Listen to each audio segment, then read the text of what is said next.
नमस्कार दोस्तों, बुद्ध विचार यूट्यूब चैनल में आप सभी का स्वागत है।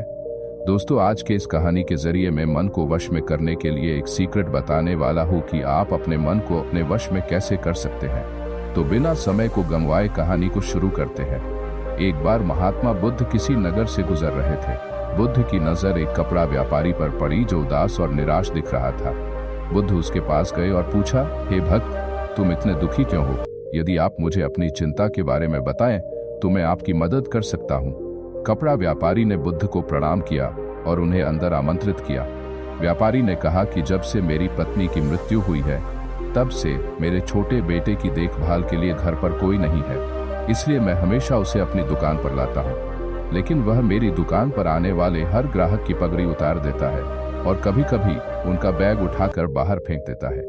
मैंने डाटा को बहुत समझाने की कोशिश की, लेकिन वह नहीं समझा। उसकी हरकतों से मेरे सभी ग्राहक अपमानित महसूस करते हैं और वापस चले जाते हैं। बुद्ध ने कहा, तुम्हारी मदद कर सकता हूँ, लेकिन तुम मुझसे वादा करो कि तुम मेरे किसी भी काम में हस्तक्षेप नहीं करोगे, न ही कोई सवाल पूछोगे। व्यापारी बुद्ध से एक वादा करता है। अगले दिन बुद्ध पगड़ी पहनकर आए और ग्राहक की तरह बैठे। व्यापारी के बेटे ने आकर बुद्ध की पगड़ी उछाल दी। महात्मा बुद्ध मुस्कुराए और बोले, बहुत अच्छा, जाओ और वह पगड़ी वापस ले आओ। वह बच्चा दौड़कर पगड़ी ले आया और बुद्ध को दे दी। अगले दिन बुद्ध एक कुल्हाड़ी और लाठी लेकर आए। लड़के ने फिर पगड़ी उछाली। बुद्ध ने लड़के को एक कुल्हाड़ी और लकड़ी दी और कहा, जाओ इस लकड़ी को काटो। व्यापारी को थोड़ा डर था कि कहीं उसके बेटे को चोट न लग जाए, लेकिन उन्हें अपना वादा याद था। 7 दिनों तक महात्मा बुद्ध कोई न कोई नया काम लेकर आते और लड़के से करवाते। जल्द ही लड़का भूल गया कि उसे किसी की पगड़ी उछालनी है। व्यापारी बहुत खुश हुआ और बुद्ध को धन्यवाद दिया।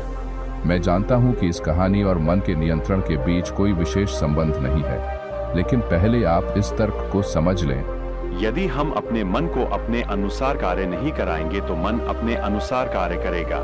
यदि हम मन को अपनी इच्छानुसार नियंत्रित कर ले तो मन को नियंत्रित किया जा सकता है। मन 2 तरह से काम कर सकता है। पहला, मन अपनी इच्छानुसार काम कर सकता है।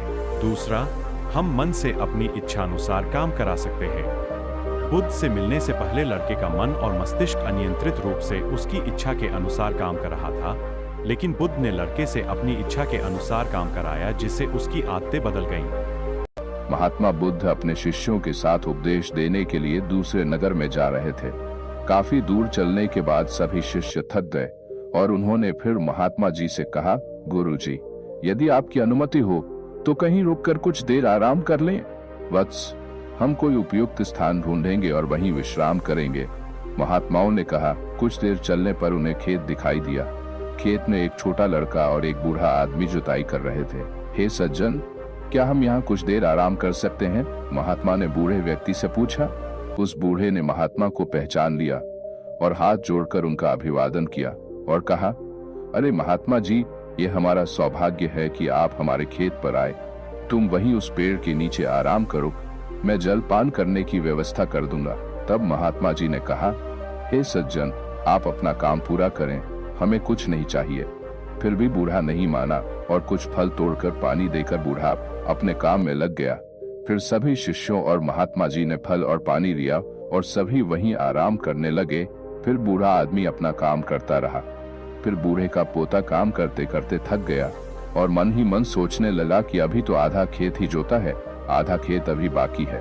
अब मैं थोड़ा आराम करूंगा और फिर आधा खेत जोतूंगा। ऐसा सोचकर वह एक पेड़ के नीचे जाकर आराम करने लगा। पेड़ की ठंडी हवा से बूढ़े आदमी के पोते की आंखों पर असर पड़ा, लेकिन बूढ़ा आदमी काम करता रहा। फिर जब तक बूढ़े का पोता सोकर उठा तब तक बूढ़ा पूरा खेत जोत चुका था। वह दृश्य महात्मा जी और उनके शिष्यों ने देखा। तब उनके शिष्य ने महात्मा जी से कहा, हे गुरुजी, इस बूढ़े व्यक्ति ने इतना बूढ़ा होने के बावजूद बिना आराम किए पूरा खेत जोत लिया और दूसरी ओर आपका पोता इससे छोटा होने के बावजूद भी आधा खेत जोतकर आराम करने लगा। ऐसा उत्साह प्रशंसनीय है। ऐसा उत्साह उन बुजुर्गों में दिखाई दे रहा है। और उसका पोता थकान से विश्राम करने चला गया।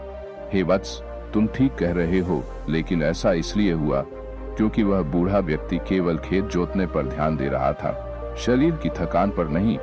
महात्मा ने कहा, लड़के का ध्यान खेत जोतने पर नहीं था, बल्कि अपनी थकान पर था। ये हमें सिखाता है कि अपना ध्यान हमेशा लक्ष्य पर रखें, कहीं और नहीं। इतना कहकर महात्मा जी और उनके शिष्यों ने बूढ़े को नमस्कार किया और अपने रास्ते चले गए। यह हमें याद दिलाता है कि अपने लक्ष्यों को प्राप्त करने के लिए हमें समय समय पर आराम करने की आवश्यकता है, लेकिन इसका मतलब यह नहीं है कि हमें अपने काम में आलसी होने की अनुमति है। सही फोकस और समर्पण के साथ हम सभी चुनौतियों का सामना कर सकते हैं और अपने लक्ष्यों को प्राप्त करने में सफल हो सकते हैं। दोस्तों, आज की यह कहानी आपको कैसी लगी और आप इस कहानी से क्या सीख सकते हैं? कृपया हमें कमेंट करके बताएं और साथ ही अगर आपको ये कहानी पसंद आई और आपके लिए कारगर साबित हुआ है तो इसे अपने दोस्तों के साथ साझा करें।